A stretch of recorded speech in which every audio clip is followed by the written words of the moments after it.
8 de la mañana con 17 minutos, 8:17 minutos. Avanzamos con más información en Punto Noticias, primera emisión a través de Radio Pichincha. Saludamos ya a Ana Vera, directora ejecutiva de Surcuna, que está con nosotros para analizar este primer debate que se va a realizar hoy del proyecto de ley de despenalización del aborto en casos de violación. Un tema sin duda que está en medio de polémica. Hoy, precisamente antes de la votación, se producirán manifestaciones tanto a favor como en contra de este tema. Organizaciones a favor y en contra serán recibidas. Hoy no hay votación.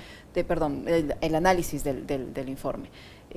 Hoy se van a realizar, decía yo, manifestaciones a favor y en contra de este caso, y serán recibidas las organizaciones para que den a conocer sus posiciones en la Asamblea Nacional antes del análisis de este informe de la Comisión de Justicia que ha realizado este informe, que tiene 3 nudos críticos. Por eso nos acompaña Ana Vera. Ana, ¿cómo está? Buenos días. Le saludamos a Alexis Moncayo, quien le habla, Licenia Espinel.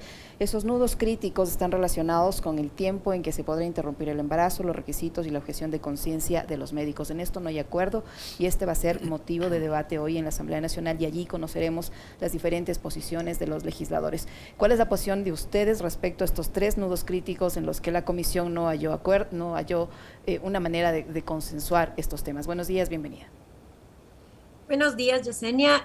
Muchas gracias por el espacio y por abrir, siquiera en su medio, para este importante debate, fundamental para la vida, para la salud, para la integridad de las niñas, de las mujeres y de las personas gestantes, víctimas y sobrevivientes de violencia sexual. Bueno, en primer lugar, decirles que nosotras, como movimiento de mujeres, feministas y movimiento de derechos humanos, que hemos demandado a la Corte Constitucional justamente la inconstitucionalidad de la penalización del aborto por violación, seguimos hoy haciendo seguimiento a este proyecto de ley para que logremos que sea justo, reparador, y para lograr efectivamente que cumpla con lo establecido por la Corte, ¿no? Con los máximos estándares nacionales e internacionales en materia de derechos humanos, que es lo que ha dicho la Corte Constitucional.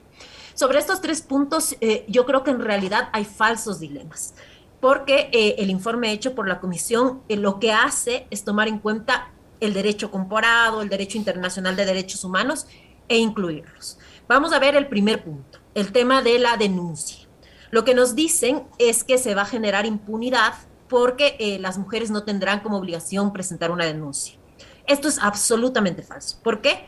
Porque el proyecto lo que contempla es que, si bien las mujeres, las niñas, las personas gestantes pueden solicitar un aborto por violación solamente con una solicitud en el servicio de salud, es el servicio el que tiene que denunciar.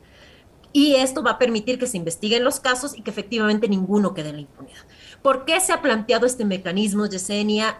Justamente porque partimos de conocer la realidad de la violencia sexual y del sistema de justicia en nuestro país. En primer lugar, no existen suficientes ni fiscalías especializadas, ni fiscalías de flagrancia, ni unidades judiciales en todo el país. Pedirle a una mujer, por ejemplo, de un territorio remoto, que denuncie, es una carga desproporcionada. Lo que sí existe en todo el país son servicios de salud.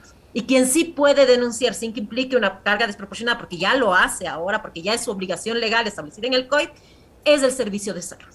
Y con eso se protege a las niñas y a las mujeres. Segundo punto, sabemos que la mayor cantidad de víctimas de violencia sexual son niñas menores de 14 años. De acuerdo a Fiscalía General del Estado, 60% de las víctimas de violación son niñas menores de 14 años.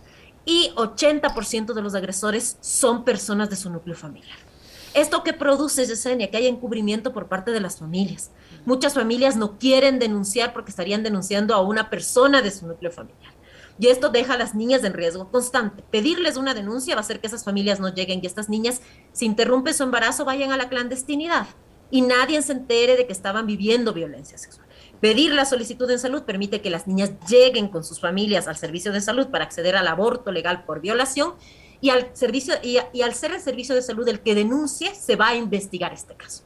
Te cuento un caso justo de los 23 que nosotras acompañamos, que a mí me marcó profundamente. Esta era una niña de 12 años de edad que había sido víctima de violencia sexual.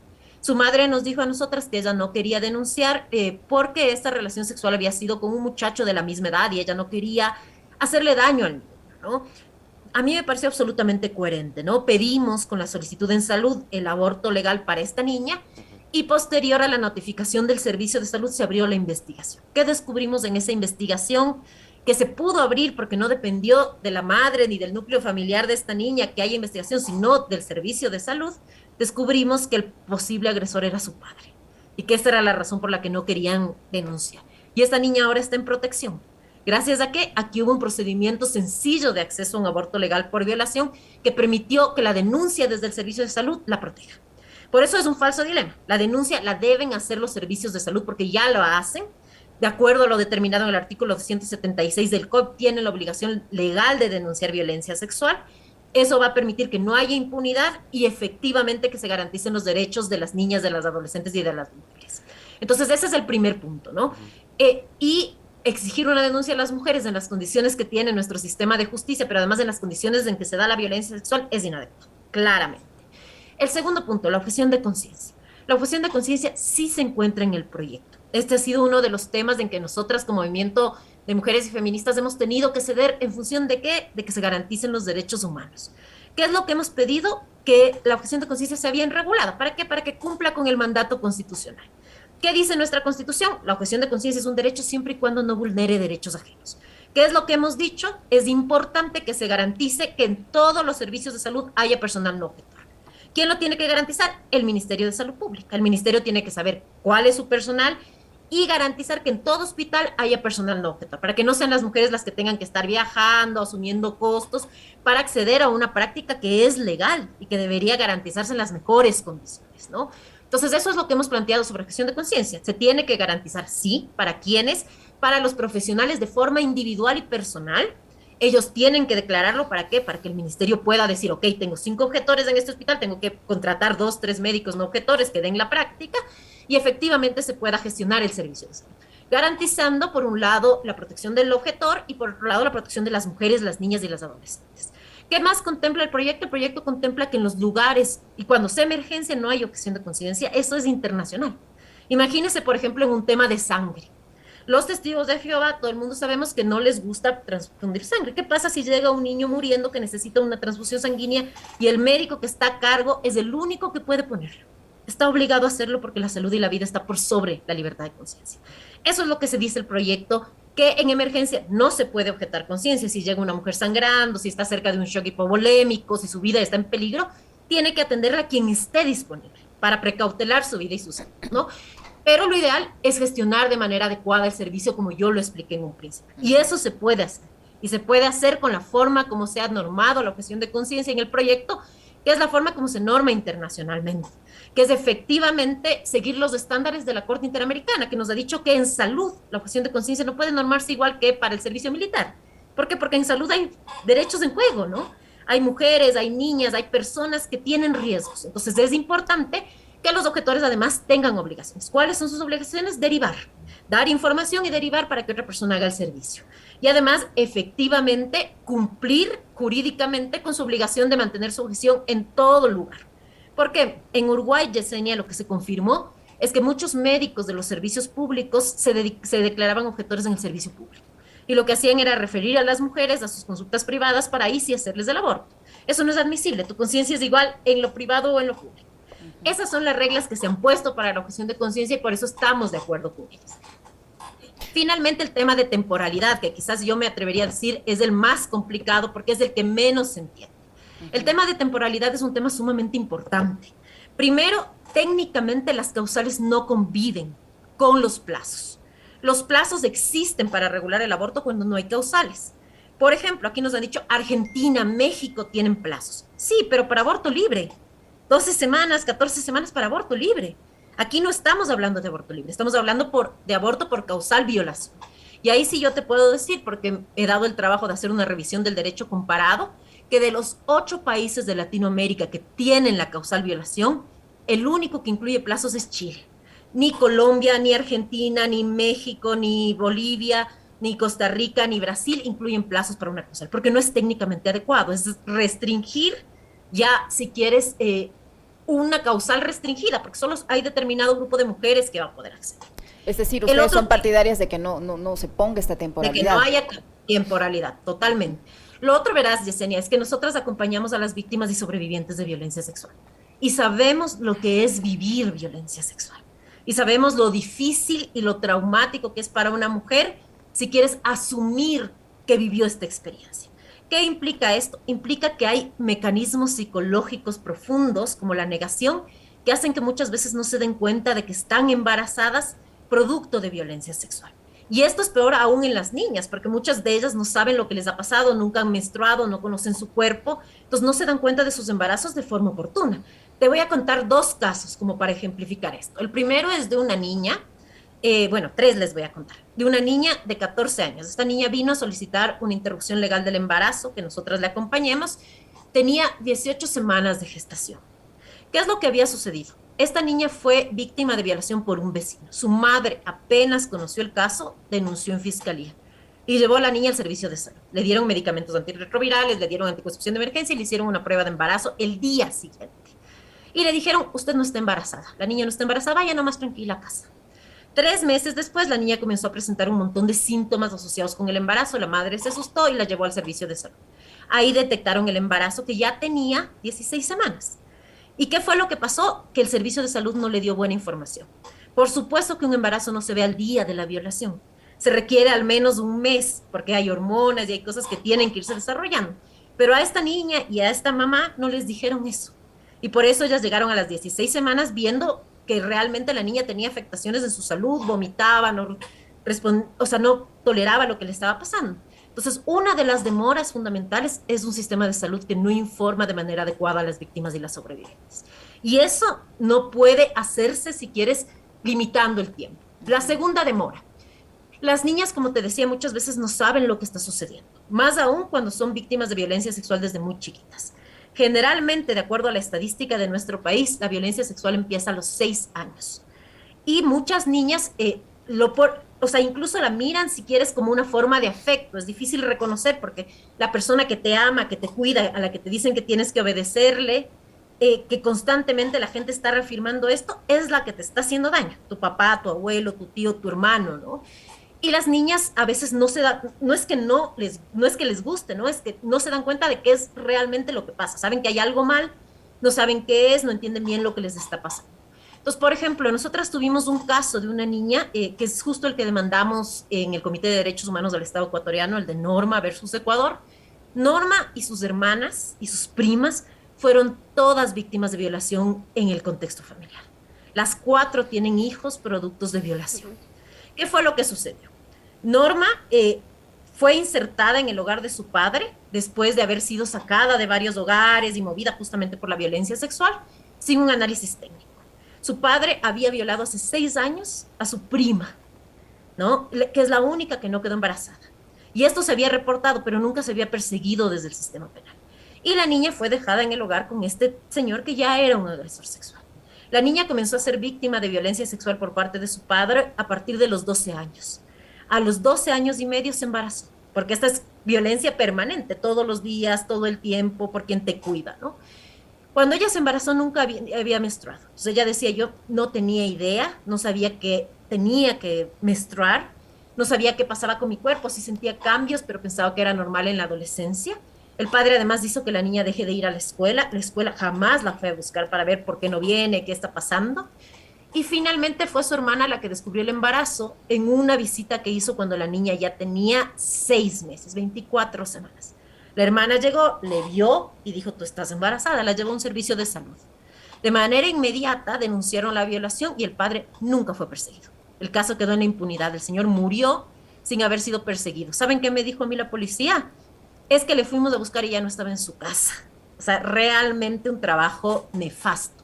Esta niña fue forzada a una maternidad y ahora tiene un hijo de 7 años producto de esta maternidad forzada, con el que el Estado tampoco le ha ayudado, ¿no? No le ha dado para que lo eduque, no le ha generado ninguna condición, ¿no? Entonces las niñas se dan cuenta muy tarde.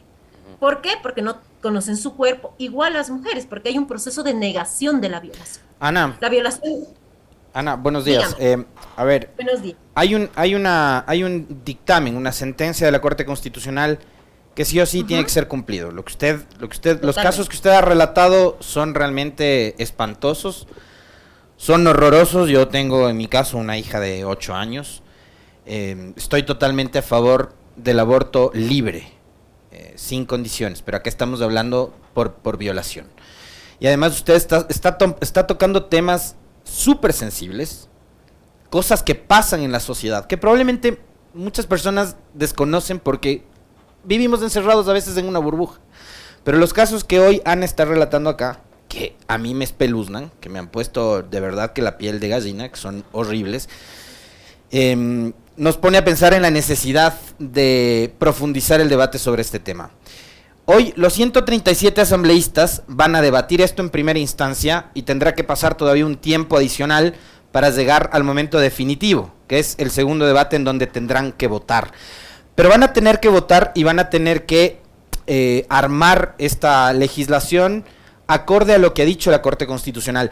Las expectativas suyas, Ana, las de los colectivos, no solo feministas, sino además que están vinculados con el progresismo en esta materia, ¿hacia dónde van? Porque vemos la ambigüedad con la que han actuado los supuestos bloques del progresismo, precisamente, en donde vemos que todavía hay algunas manifestaciones bastante conservadoras. ¿Qué es lo que ustedes esperan del pronunciamiento de la Asamblea de los próximos días? Bueno, lo que nosotras esperamos es que realmente reflexionen sobre cómo generar una ley justa y reparadora y realmente tomen postura por las niñas, las mujeres, las personas gestantes, víctimas y sobrevivientes de violencia sexual. Hemos sacado una campaña que se llama Yo estoy al lado de las sobrevivientes, justamente para llamar a los y las asambleístas a ponerse del lado de las sobrevivientes. Sabemos que el tema de aborto no necesariamente es un tema fácil porque pone, si quieres, en debate un montón de cuestiones subjetivas. Pero ¿qué les pedimos a los legisladores? Que legislen en un Estado laico desde un principio de derechos humanos, respetando los derechos humanos y poniendo en el centro a quien tiene que estar en el centro en el debate de esta ley: las niñas, las mujeres, las personas gestantes, víctimas y sobrevivientes de violencia sexual. Y creemos que efectivamente se puede lograr. Si bien hay resistencias y, como lo han dicho, los bloques son diversos y tienen diversas posturas, sí esperamos coherencia política de los bloques progresistas, especialmente el bloque de Pachacutic, por ejemplo, que es un bloque que dice estar con los derechos humanos de las personas indígenas, no puede alejarse de los derechos humanos de las mujeres, no puede renunciar, si quieres, a lo que ha sido una demanda histórica también de mujeres indígenas, ¿no? Hoy día, por ejemplo, van a estar en la Asamblea las compañeras de Runas Feministas, que son todas mujeres indígenas que vienen también a contarnos la historia y a contarnos cómo para ellas a veces es más difícil. Entonces, ellas desplegan del bloque de Pachacutic coherencia política y respaldo a los derechos humanos de las mujeres. El bloque de UNES es otro bloque del que esperamos coherencia política. Son progresistas, no pueden estar en contra de los derechos humanos de las mujeres. Y justamente eso es lo que esperamos de estos bloques. Y de los otros bloques también, porque los derechos humanos de las mujeres no son solamente un tema, si quieren, de progresismo, izquierdas o derechas, sino son un tema de derechos humanos. Todo el mundo debería estar apoyando los derechos humanos de las mujeres, de las niñas y de las adolescentes. Y como ustedes mismos han dicho, el aborto por violación es un mínimo indispensable, fundamental para garantizar los derechos de las víctimas y sobrevivientes. Lo ideal sería que ninguna mujer fuera penalizada jamás por decidir sobre su cuerpo y sobre su vida y por tomar decisiones, ¿no? Pero todavía en Ecuador nos falta mucho para llegar a ese camino. Colombia, por ejemplo, el día de hoy está discutiendo la demanda de causa justa para sacar el tipo penal de aborto para siempre del Código Penal. Y eso es a lo que esperamos llegar. Ahora, nosotras vamos más, si quieres, lentito en nuestro país. Esperamos lograr una ley justa y reparadora para las víctimas y sobrevivientes. Una ley que les permita reconstruir sus proyectos de vida. Una ley que permita efectivamente decirles desde el Estado: les fallamos porque permitimos esta violencia cuando debíamos protegerlas, pero vamos a asumir esta responsabilidad y a generar condiciones para la reparación de sus proyectos de vida. Una ley que ponga en el centro su decisión, porque no todas van a decidir abortar, pero es importante que las que decidan abortar tengan las mejores condiciones para hacerlo. Igualmente que las que tengan otras decisiones tengan las mejores condiciones para hacerlo. Y eso es justamente lo que vamos a exigir a la Asamblea y a los distintos bloques del día de hoy. Ana, para finalizar, yo solo quisiera que usted nos recuerde las cifras que manejan sobre los embarazos en adolescentes. El Estado ecuatoriano ha sido observado a nivel internacional por la gran cantidad de menores de edad embarazadas, en su mayoría, creo yo, por abuso sexual. Pero ustedes manejan cifras y sí sería bueno que tanto la audiencia que nos escucha por nuestras frecuencias y nos sigue a través de redes sociales conozca, y sobre todo los legisladores que ahora tienen esta importante responsabilidad. ¿Qué cifras manejan ustedes de esta problemática? Bueno, nosotros manejamos varias cifras, ¿no? Primero, tenemos claro lo que yo he dicho, que bueno, este es un país donde las mujeres son víctimas de violencia sexual de forma muy cotidiana. La encuesta de violencia dice que 1 de cada 4 mujeres son víctimas. Y lo que es ahí, si quieres, terrible, es que la encuesta, como la fiscalía, dicen que el 60% de los casos de violencia sexual ocurren antes de los 14 años. Es decir, las principales víctimas de violencia sexual son las niñas. Las niñas menores de 14 años en Ecuador tienen aproximadamente 7 partos diarios. Y lo que calcula, si quieres, la gente que es experta en estadísticas, por ejemplo, Económica, que es una fundación muy seria en este sentido, ellos nos dicen que con los datos de egresos hospitalarios podríamos calcular que hay 7 niñas también, menores de 14 años, que acceden todos los días a un aborto clandestino. Entonces, estas 14 niñas merecen ser protegidas, ¿no? Efectivamente, merecen que el Estado les garantice sus derechos, porque también hay que aclarar que cualquier relación sexual con una niña o un niño menor de 14 años se considera violación. Todas ellas están protegidas por la sentencia, al punto que la Corte ha dicho para niñas, niñas, menores de 14 años no se puede exigir ningún requisito. La Asamblea parece que ni siquiera ha leído lo que dice la Corte, porque a veces entran en estos debates diciendo, pero no, ¿cómo no vamos a poner requisito para las niñas? Cuando la Corte ya dijo, no pueden pedirles nada. Hacer una ley que vaya en contra de esto sería inconstitucional. Esas son algunas de las cifras como importantes, y la otra, la que yo te decía, el 80% de los perpetradores de la violencia sexual están en el núcleo familiar. Fiscalía dice, esto sube al 95% si sumamos a otros cuidadores y personas cercanas a estas niñas. Por ejemplo, maestros de extracurriculares y personas que además tengan estas responsabilidades, ¿no? Entonces las niñas están en permanente riesgo. Lo que esperaríamos también, si quieres, además de una ley adecuada, reparadora y justa de aborto por violación, es una política integral de prevención de la violencia sexual. Que lo tome en serio, que les enseñe a las niñas, por ejemplo, a saber cuáles son sus partes íntimas, a nombrar la violencia, a reconocerla, porque eso es también lo que nos falta. Yo les cuento un caso, yo tuve un caso de unas niñas, varias de ellas víctimas de violencia sexual, abuso sexual por parte de un maestro, muchos años. Y ellas contaban a su maestra y les decía, él me toca la galleta, él me toca la florcita, la maestra no entendía qué pasaba. Hasta que llegó una niña española que les dijo, él me toca la vulva. Entonces, la importancia de enseñarles a nombrar los órganos corporales, a decir cuando algo está pasando y no les gusta, es también fundamental, ¿no? Esta educación para prevención de la violencia. Pero además, el incentivar a la sociedad a no tolerar la violencia, a denunciarla y a actuar fuertemente contra la misma. Muchísimas gracias, Ana, por su tiempo, por la información que nos ha proporcionado Ana Vera, directora ejecutiva de Surcuna, que ha estado con nosotros. Muy amable, muchas gracias. Muchas gracias también, buenos días.